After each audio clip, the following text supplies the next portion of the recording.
Hey guys, I think we are live. Let me just check my phone. How are you today? Let's see, are we live? Guys, as you hop in, say hi. Let me know that you are watching me live. I would love to give you a shout out. So, okay, cool. We are talking today. Okay, cool. We are live. First of all, guys, if you get some value out of this, drop me a like, drop me a love. Let me know that you are watching us live. Love to give you a shout out. So I'm just checking my phone. Okay, cool. So we kind of have gone through posting, we've gone through Facebook ads and how to look at them. And then I talked about some funnel stuff yesterday and something that a network marketer really needs in order to automate. But I wanted to give you a real live example of what I mean by advertising and ad reviews. And so Tom was nice enough to share his ad and some of his metrics as well. And I'm just going to walk through it, you guys. I'm going to go through it with the perspective of sort of a prospect or a consumer or a person looking inside the feed. So want to give you a perspective of that. And I'm just going to walk through it. I've done a little bit in terms of prep for this, but I kind of want it to be more like reactions off the cuff, guys. So if you're watching for the first time and you're new to my lives, drop me a 1, let me know so that I can give you a shout out. And guys, I actually can't see the questions or the comments that come in the way that BeLive works, but drop me a comment, let me know what's going on, and also give your reaction to Tom's ad, because I would love to just get the perspective of a prospect reading this. So Tom, thank you for volunteering. Okay, so here's the ad inside of the newsfeed. So this is what you guys are gonna see as you're scrolling. And Tom is, he's targeting network marketers, assuming struggling network marketers, but Tom, you can clarify for me. So want to talk about the overall feel of this ad. First of all, Tom, I love that you used the slideshow option.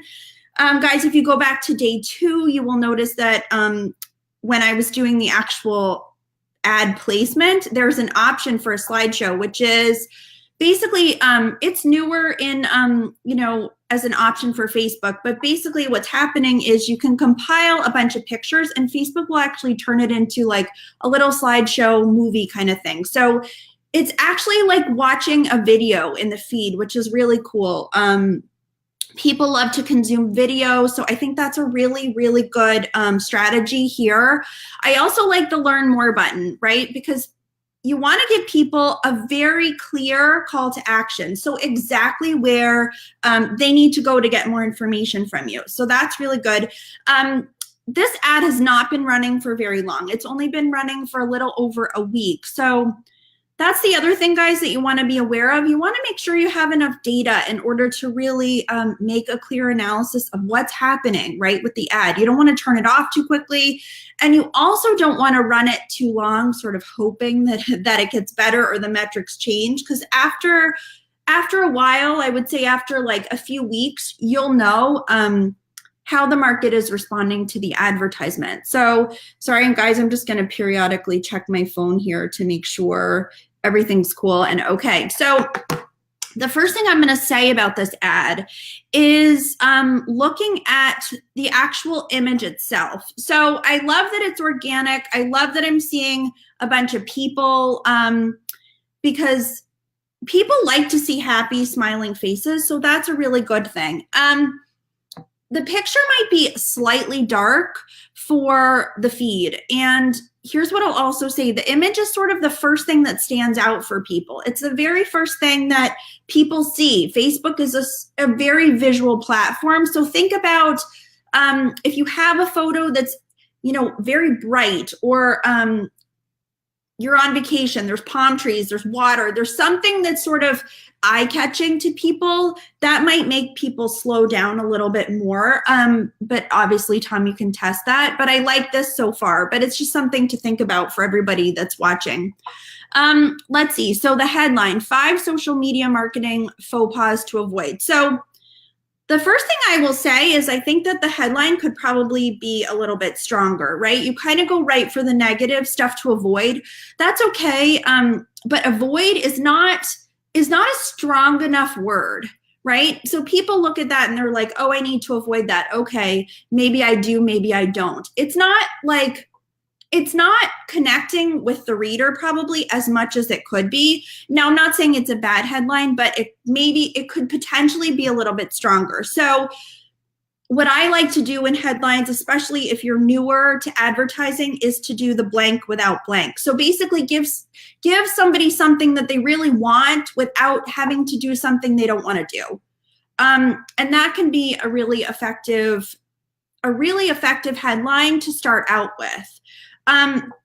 The other thing that I will say is network marketers aren't necessarily from this headline going to know that this ad is for them. Now, they will if they read some of this copy up here, but it's not clearly stated that this ad is for network marketers. So network marketers are on social media.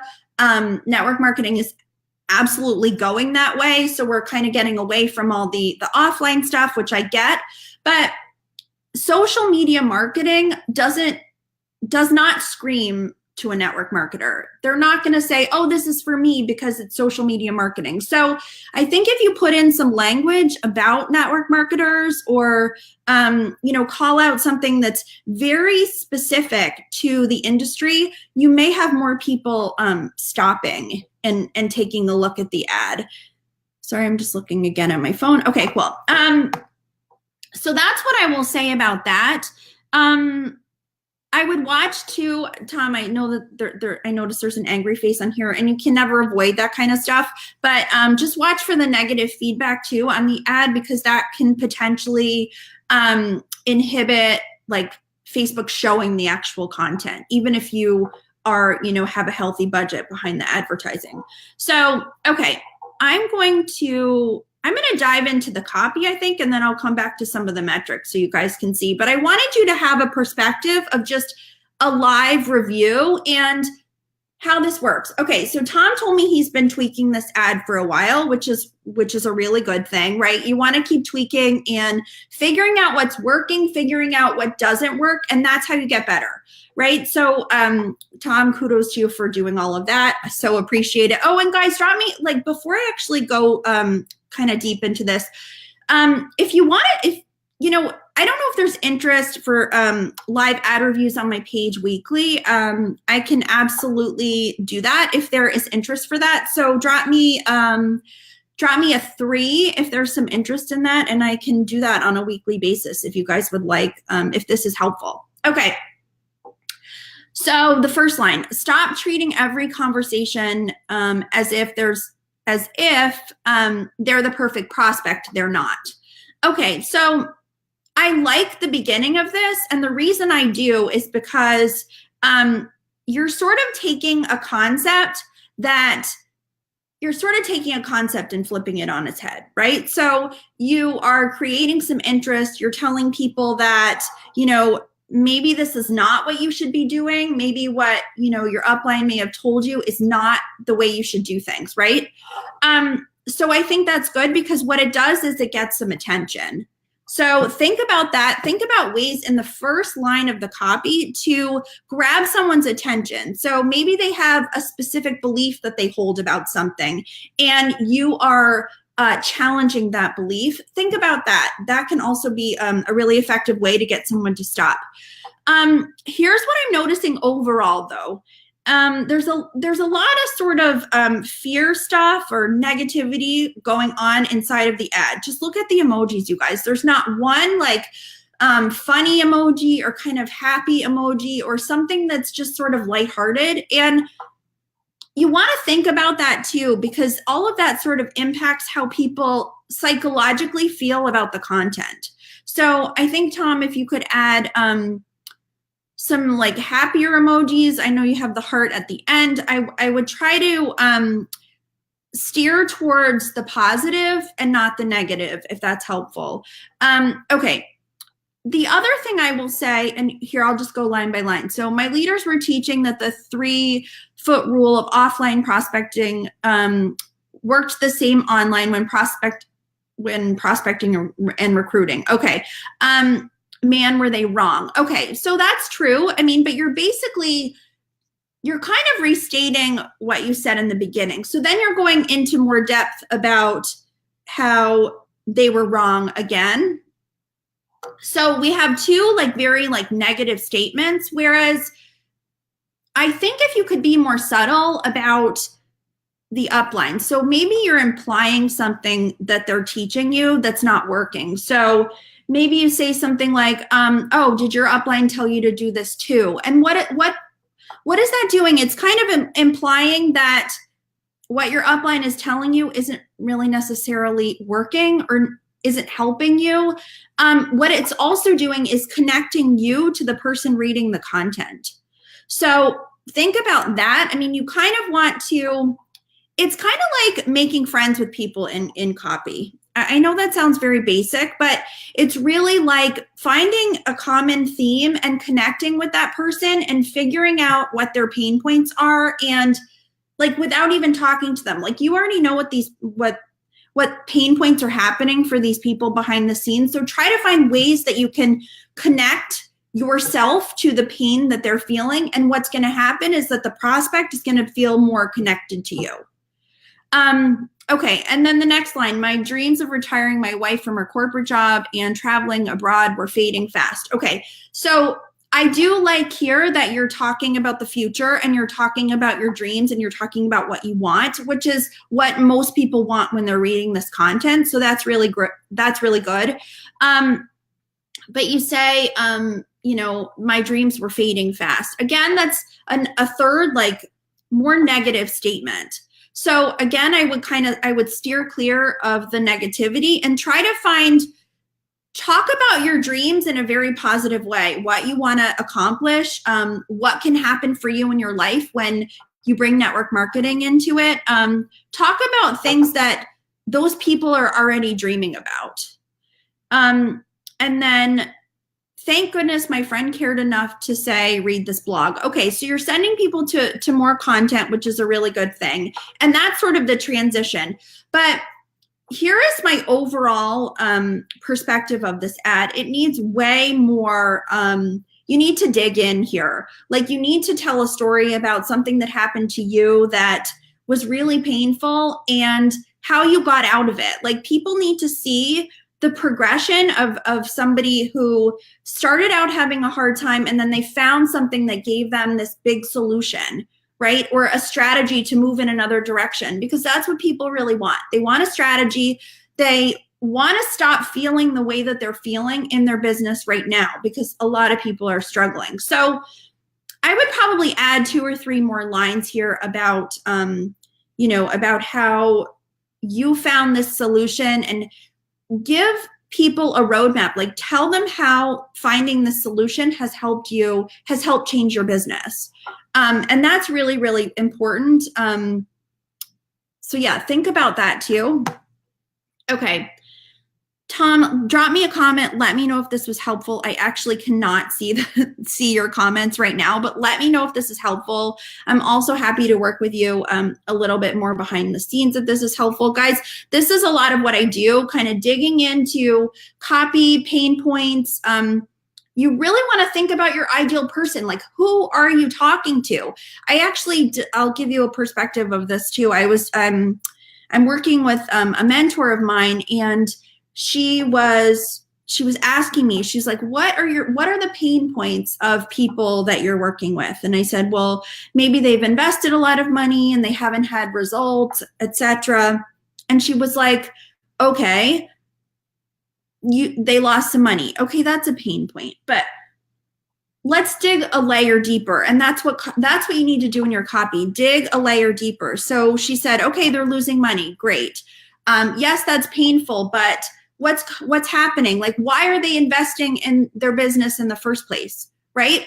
Because they don't want to fail. They don't want to be a statistic. They don't want like, you guys, when I started in my own business, and sorry, I'm going to go off topic here for a second. When I started in my own business, I was a stay-at-home mom, and I felt like, oh my gosh, is this all I'm going to do with my life? Am I just going to be this person who like goes to coffee shop meetings and goes to preschool play dates? And like, is that what my life is going to be?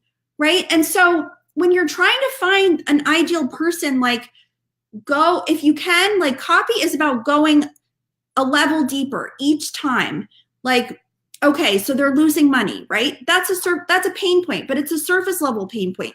Why are they losing money? Why are they investing in the first place? What is driving all of this? What is it? Fear? Is it pain? Is it just like being so scared that they won't make it, right? And that's why people invest. That's why people reinvest. That's why this happens, because there is some underlying driver that is creating a situation for people to keep going, right? Because when you keep going, there's something happening behind the scenes. Okay, sorry, that was a tangent, guys. I don't know if that was helpful or not, but think about what is happening for these people. And when you do that, everything changes. Like, everything changes, because people feel like, oh my gosh, you are talking to me, right? And it's just an ad. So think about all of that stuff and how that's working. Okay, Tom, I'm going to dig into the metrics a little bit for you too, just so that you have this. Guys, this is a traffic ad. Traffic ads are optimized for clicks on Facebook, so click to websites. So Facebook takes people that are quote unquote clickers, and Facebook has a ton of data on us, so they know who clicks to a website. So they're going to show traffic ads to people that click. Tom wants to get this to a place where it's a conversion ad. Conversion ads are optimized for people to actually opt into websites. So in that respect, you'll get more leads. So think about that too. Let's see, target. Tom, there's a lot going on here in terms of the targeting, and what's going to be really hard to do is determine, like, let's say so it's United States, Canada, the United Kingdom, Australia, and then some network marketing companies. I assume that's all lumped in together. And you have a $10 budget, which is fine, but it's hard to test on a $10 budget. So I would suggest leaving this alone for now. What I would do is, let's say Canada, you guys, is not performing at all. Like, people in Canada don't like this ad for some specific reason, right? You will not be able to tell if Canada is not effective because it's not separated. So think about that. I like to parse out the countries. So if you have a budget where, let's say you have $50 and you can put 4 different ad sets in, do $10 each, but separate the countries, right? Because what it's going to do is, if one country's not working as well or it's not as effective, it'll bring everything down. It'll bring your numbers down. Instead, if you have them separated, you can say, okay, Canada's not working. Let's turn off the Canada ad. So think about that when you're placing your ads. Let's see. Daily budget of 10 is fine. Relevance score is an 8. I like an 8. Anything above a 7 I would run, or anything 7 or above. Impressions reached, guys, those are just the number of people that have actually seen the content. So look at that. You want to be able to evaluate your ad at about a 3,000 reach, so that it has enough data, basically, which is what I said in the beginning. Frequency is fine. Clicks. Okay, Tom, here we go. So clicks for a traffic ad, you can get your opt-in rate by looking at how many people have clicked on the link and how many people have opted in. So it looks like you have 5 leads and you have 192 clicks. That is a 2% opt-in rate. For a blog, you want to be targeting between 10 to 15% opt-in rate. So I would look at that. And again, I can help you sort of behind the scenes of this if you want to work with me a little bit on it. Let's see, click-through rate on links, really, really good click-through rate. I assume part of that is because of the slideshow content, which is really good. Sometimes you'll have a lot of clickers, but those people aren't necessarily taking another action. Maybe there's something about the content that they're like, oh, let me click. And every time someone sees one of those like play buttons in the middle of an ad, they're likely to click, right? And that's a good thing. I just want you to watch that because it's a potential that they're clicking, but the clicking isn't getting them to take another action. And that's what you ultimately want them to do. So think about that as well. I'm a little concerned about the cost per lead at $26. And Tom, by the way, thank you for like being my guinea pig online. So appreciate that and doing this with me. This is like a learning process, you guys. And $26 a lead is not a terrible cost, but you want to get it down. Like you want to get it to a place where it's between $5 and $7, if not lower than that. So think about that too. And that is usually driven from more compelling ad copy. So think about that too. And then, yeah, Tom, this was awesome. It goes to this particular blog. Let's see. Again, you know, social media faux pas that are killing your business. I get where you're trying to sort of be dramatic and make an impact on the reader. I get that. But there may be a way to kind of switch this around a little bit, maybe have it congruent with the headline and how I suggested to do the headline. And I'm not crazy about this picture. Again, you know, I wouldn't use a lot of red. I would use orange. Red is, you know, I mean, we associate a lot with red. Stop, you know, things that are like warning signs, stuff like that. And I understand what you're trying to do, which is to make the impact, but I'm wondering if there might be a more effective image that you can use there, and that could help your opt-in rate as well. So I think I'm pretty much done, guys. Let me know if that was helpful. And if you guys want to do this, I'm happy to review 1 or 2 ads a week if this is helpful. I see a lot of people are actually on live, so that's really cool. For everyone who watched, thank you guys so much. And I will talk to you soon. Have a really good night, and I will talk to you later. Okay, bye.